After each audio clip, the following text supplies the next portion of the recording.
Olá, ouvinte, seja bem-vindo ao canal Contabilidade para Advogados 2020, o canal que foi criado para ensinar você contabilidade de maneira prática e objetiva. Eu sou o professor Pedro Júnior e hoje mais a 14ª aula sobre imposto de renda pessoa jurídica, na qual eu vou estar falando da parte 3, da terceira parte do tema preço de transferência. E hoje a gente vai falar dos métodos que são aplicados para as exportações de produtos, né? Então é um preço mínimo que tem que observar de maneira para evitar a transferência indireta de lucros, né?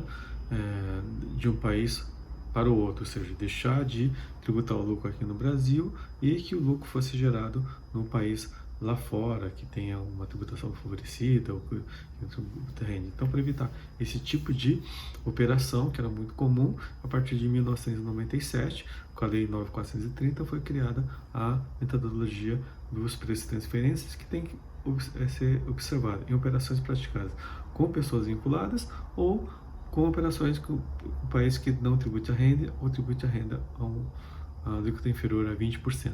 Então, na aula passada eu falei das importações, né? No caso, quando eu faço uma importação de um produto, o legislador ele estabelece um preço máximo da importação, desse preço, dessa despesa. Portanto, essa despesa, se ultrapassar um desses métodos que o legislador estabeleceu, tem que ser oferecida a tributação, tem que ser adicionada a base de cálculo do imposto de renda. Então, são eles 3 métodos, mas o quarto que é para commodities. Então, você tem lá o PIC, que é preço independente comparado, você tem o PRL, que é preço de revenda menos lucro, você tem o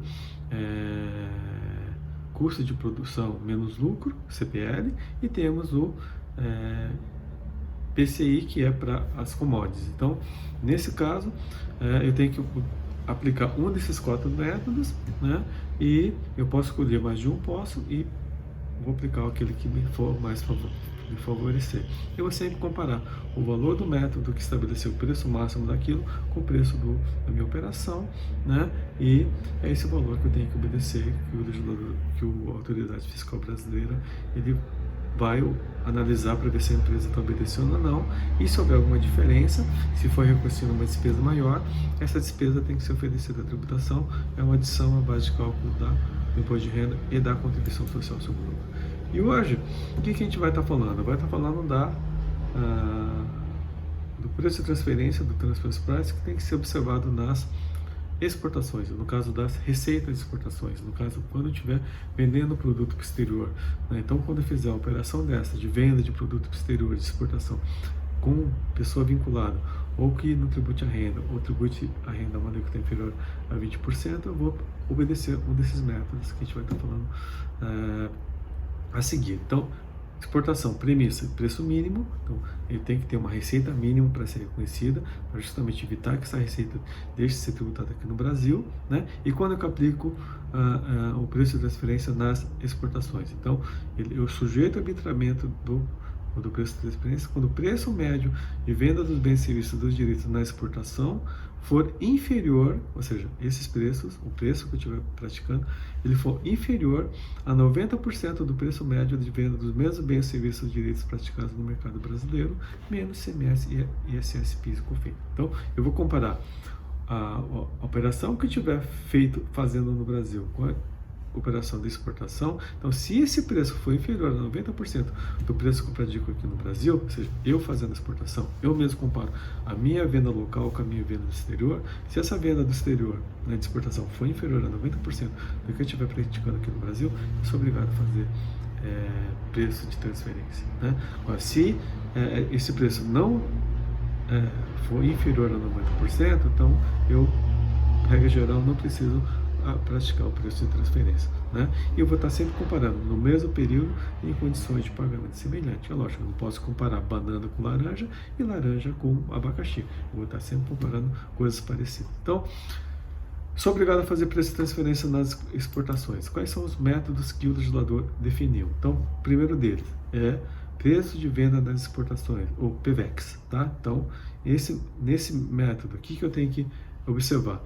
Ele é a média aritmética dos preços de venda nas exportações da própria empresa para terceiros ou outra exportadora nacional. Então, eu vou comparar o preço da exportação que eu estiver fazendo com a minha pessoa vinculada com operações que eu estiver fazendo com terceiros, tá? Então, se eu vendo lá para vários clientes, eu vou comparar o preço que eu faço com terceiros com o preço que eu pratico com a vinculado. Se ele estiver muito fora, a diferença eu vou ter que oferecer a tributação, tá? Então, ele tem que ser mais ou menos compatível, tá? Não pode ser muito fora, porque isso pode demonstrar o quê? Favorecimento nas exportações, tá?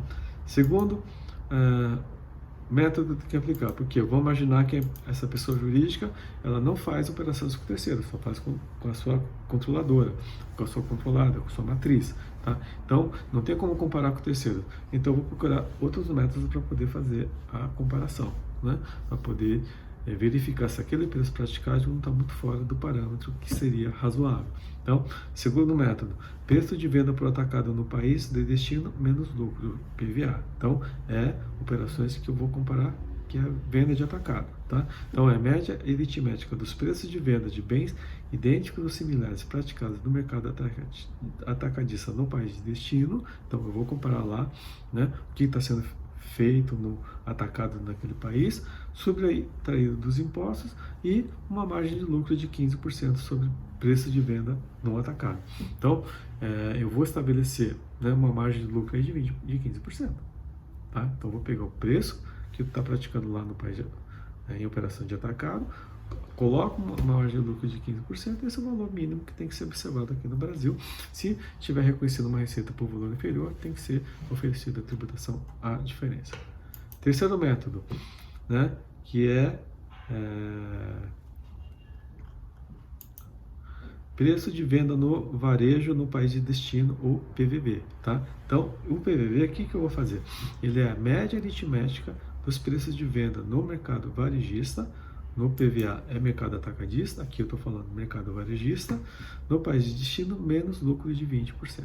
Tá? Então aqui eu tenho uma margem de lucro de 20%, né, que eu vou estabelecer. Eu vou comparar o preço que eu estou praticando na exportação com o preço que eu tiver lá no país de origem, margem de lucro de 20%. A diferença que não for reconhecida no Brasil tem que ser oferecido a tributação aqui no Brasil.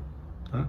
E temos o quarto método de exportação, que são 4, né? Então você tem lá o PVEX, PVV, então preço de exportação, preço de atacadista, preço de mercado de varejo, e agora tenho o custo de aquisição ou de produção mais lucro, ou CAP, né? Então é o quarto método. Então, no caso da exportação, no CAP, o que eu tenho que observar? É a média aritmética de custo dos bens, serviços ou direitos exportados, né, mais tributos, ou seja, incidentes na exportação e no Brasil, né, e margem de lucro de 15%. Tá? Então eu tenho o quê? Tenho o PVEX, que eu vou comparar o meu preço com o preço que eu pratico com terceiros. Eu tenho o PVA, né, que eu vou comparar com o mercado atacadista. Eu tenho o PVV, que eu vou comparar com o mercado varejista, e tenho o CAP, que eu vou comparar o custo, né,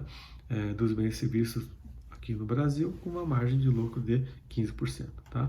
Então, são 4 métodos na exportação, e também eu tenho métodos específicos para as commodities. Então, importação eu tenho 3 mais commodities, exportação eu tenho 4 mais commodities também. Então, no caso das commodities, eu vou observar o que? O PSEX. Tá? Então, o que é o PSEX? Eu vou utilizar como metodologia valores médios diários da cotação de bens e direitos sujeitos a preços públicos em bolsa de mercadorias e futuros internacionalmente reconhecidos, semelhante ao PCI das importações. Aqui também eu vou comparar o preço que eu pratiquei com o que está sendo negociado no mercado internacional. Então, se estiver muito fora daquilo que está sendo praticado no mercado internacional, nas bolsas, a diferença tem que oferecer a tributação. Tá? Então, exemplos de commodities: milho, café, açúcar, algodão, suco de laranja, soja, trigo, petróleo, etanol ou gás natural. Então, essas commodities que têm negociação em bolsa internacional, eu também tenho que observar o valor negociado e eventual diferença oferecer a tributação, porque se eu estiver fazendo exportação por valor muito inferior ao valor do mercado, tem que oferecer a tributação. Tá? Justamente para quê, gente? Porque o legislador evita, né, que o lucro não seja tributado no Brasil, tá? Que haja uma evasão de divisas aí nessas operações. Então, por isso que ele faz a limitação. E assim como nas importações, nas exportações também. Eu vou comparar sempre operações entre empresas não vinculadas e posso, se eu puder aplicar mais de um método, e adotar o menor valor dos valores calculados. E sempre, né, gente? Eu vou sempre comparar o que eu apurei dos métodos com o preço da operação, né? E se o valor do método superou o preço da operação, eu vou adotar o preço da operação. Lógico que não faz sentido, né? Então, aqui é para estabelecer o quê? Estabelecer um valor mínimo das receitas que tem que ser reconhecidas, justamente porque para evitar que haja uma não tributação de lucro aqui no Brasil. E assim como nas importações, nas exportações também, a autoridade fiscal brasileira tem, né, parâmetros para poder checar, né, os preços que estão sendo praticados, para poder fazer a sua pesquisa, para ver se o que o contribuinte está fazendo está adequado ou não. Então, se o contribuinte não presta informações e essas informações não são suficientes, o fisco vai buscar as informações aonde? Então, em publicações, o relatório oficial de governo do país de comprador ou vendedor, declaração da autoridade fiscal desse país, né? Quando o Brasil tiver acordo para bitributação, para intercâmbio de informações, pesquisa efetuadas por empresas ou instituições de notório conhecimento técnico, de research renomadas, publicações técnicas, especifica o setor, o período, as empresas pesquisadas e a margem encontrada, né, identifica com empresas os dados coletados e trabalhados, justamente para ter a comparação, para justamente fundamentar a autuação, caso chegue nesse resultado,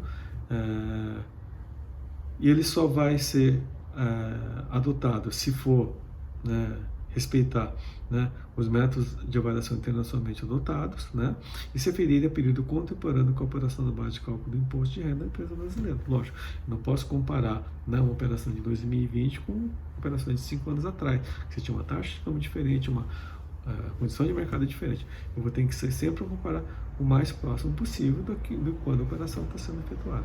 Tá, gente? Então, é isso que eu queria falar na aula de hoje, terminando assim a nossa matéria preço de transferência, falando dos métodos que tem que ser observados nas exportações, né? Ou seja, eu tenho uma receita mínima para reconhecer, justamente para evitar que o lucro não seja deixado de ser tributado aqui no Brasil. Então, são 4 métodos, mais o das commodities. Então, você tem o PVEX, você tem o PVV, você tem o PVA, você tem o CAP, né? E tem o PSEC, que é aplicado para as commodities. Então, justamente isso visa o quê?